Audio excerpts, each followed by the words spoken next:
வாழ்வினில் வளந்தர வையகம் நடந்தான் வாரியே வழங்கிடுவான்.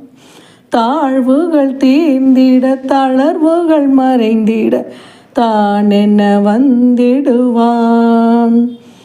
காழ்ப்புகள் தீர்த்தான் கானகம் நின்றான் காவலாய் வந்திடுவான். தனக்கில்லை ஈடு யாருமே என்பான் தனமழை பெய்திடுவான்.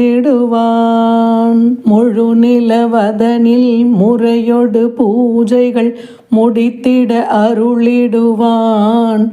உழுதவன் விதைப்பான் உடைமைகள் காப்பான் உயர் உறச் செய்திடுவான். முழுமலர் தாமரை மாலையை ஜெபித்து முடியினில் சூடிடுவான். தனக்கில்லை ஈடு யாருமே என்பான் தனமழை பெய்திடுவான்.